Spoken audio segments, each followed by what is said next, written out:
If you go back and play NBA Jam, you'll notice something. Somebody is missing. You'll notice the same problem if you play NBA Jam Tournament Edition. In fact, it doesn't matter which version you play, there is simply no Michael Jordan anywhere. Well, have you ever wondered why this is? Why did Michael Jordan just disappear from video games around 1992? Well, let's look into it. To understand this, we have to go back to the beginning of Jordan's pro career. So Michael Jordan had been a star in college and was coming off an amazing performance in the Summer Olympics in '84. He was the United States' leading scorer. But he cans that one, so Jordan. Anyway, articles started popping up about Jordan's amazing abilities in the 1984 NBA preseason games. Some of these early articles described Jordan's special Air Jordan shoes. Notice, by the way, that this was a long time before Air Jordans were on the market. Anyway, word about the shoes spread incredibly quickly in the media. And before Jordan had played his second NBA game, he had an exclusive deal with Nike worth at least $2.5 million. In terms of brand sponsorship money, Jordan was the best paid out of all the 1984 US Olympic stars, earning even more than Mary Lou Retton. Well, that gives you sort of an idea of the sort of personality that Michael Jordan was. However, early in his career, that exclusive Nike deal didn't mean anything about Jordan appearing in video games. Like the other NBA players, Jordan appeared in games such as Bulls vs. Lakers. You can play as Jordan if you control the Bulls in Bulls vs. Blazers on the Sega Genesis. And then there were the NBA All-Star Challenge games, which are horrible. Well, the problem with those games, though, is that they were lousy. The graphics look fine in the old EA Sports games, but the gameplay is slow and confusing.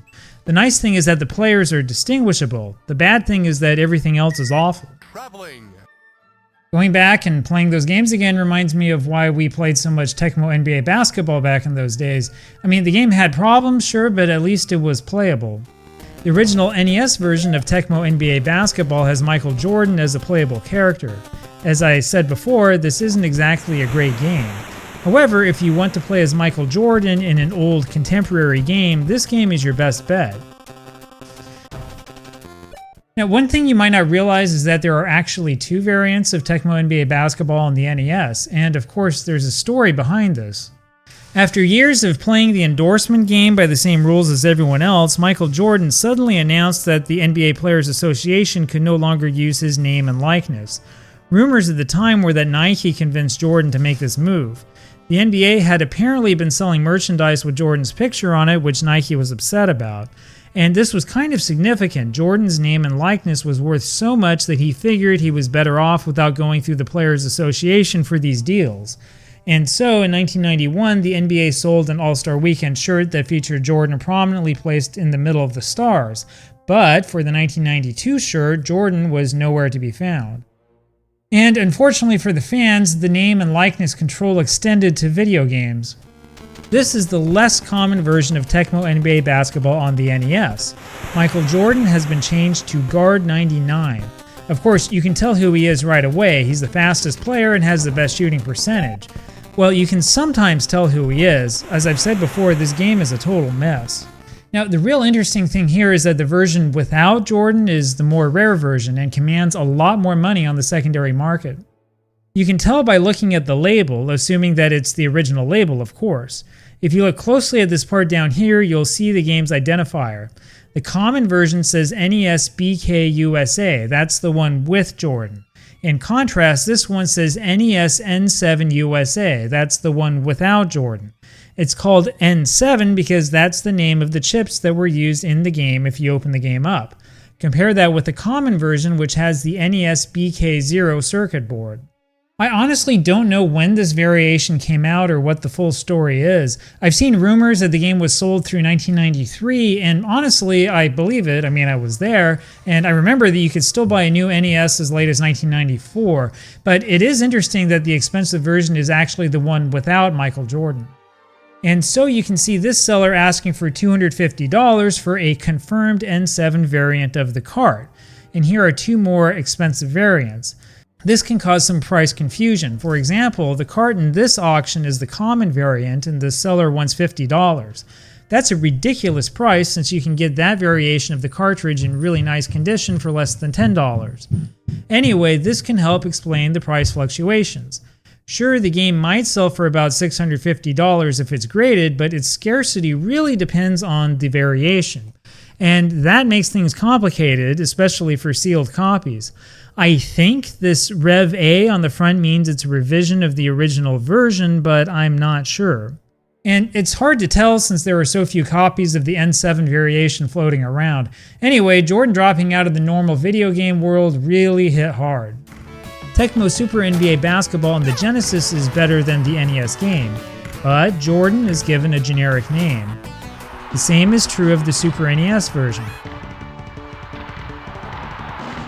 Well, I guess we should be happy that Jordan actually appears in those games, even if it's under a generic name. That makes it at least a step above NBA Jam, right? Jordan also doesn't appear on the Bulls in NBA Live 95. The same is true of NBA Live 96, though I've read that he's a hidden character in the game. Now, what most of us don't realize, including those of us who were following video games at the time, is that Jordan did appear in a few video games, and these were all EA games. You've got Michael Jordan in Flight for MS-DOS, which came out in 1993, right around when NBA Jam came out in the arcades. It's a 3-on-3 game, and man, it is bad. This is one of the worst basketball games I've ever played. For some reason or other, EA decided to give Jordan a platforming game, Michael Jordan Chaos in the Windy City, which came out in 1994. This one is a pretty lousy platformer. The controls are bad, the story is ridiculous, and the levels are long and frustrating mazes. And fans were upset, so instead of having Jordan in NBA Jam, which was setting records in the arcade at the time, we had Jordan in a really crappy Prince of Persia ripoff game. When you look back, the whole idea was really dumb. Jordan apparently did come back for NBA Live 2000. You can unlock 3 different Jordan characters in NBA Street Volume 2, which is legitimately one of the best basketball games of all time. And then there's NBA 2K11, which is the best basketball game of all time, no questions asked. But we'll talk about those games individually when the time comes. But the sad part of all of this is that we didn't get an NBA Jam with Jordan. But did you know that there is one that exists? Video game designer Mark Turmel, who made NBA Jam, did a Reddit Ask Me Anything thread way back in 2017. According to Turmel, special versions of NBA Jam were created for Jordan, Gary Payton, and Ken Griffey Jr. Well, at some point in time, those EP ROMs were dumped and shared. The result is this game, NBA Jam Special Edition, which you can think of as an unofficial sequel to NBA Jam Tournament Edition. Michael Jordan is a playable character right from the start. There are a few buggy things about this version, but it's still a load of fun. And note that this is not a hack. All of this existed buried somewhere in the game's original source code. And if you have an arcade version of Tournament Edition, you can apparently flash the chips to play this version instead. Do a search or two on Google for NBA Jam Special Edition and you'll find what I'm talking about. Well, that's the game that we really should have had back in 1993 and 1994. Now, I understand why Nike wanted the exclusive rights to Jordan, sure, and yeah, they made a lot of money from it. But we would have been so much better off as gamers if we had Jordan in NBA Jam instead of Chaos in the Windy City and that awful PC game. But hey, at least we can play NBA Jam today the way that it really should have been.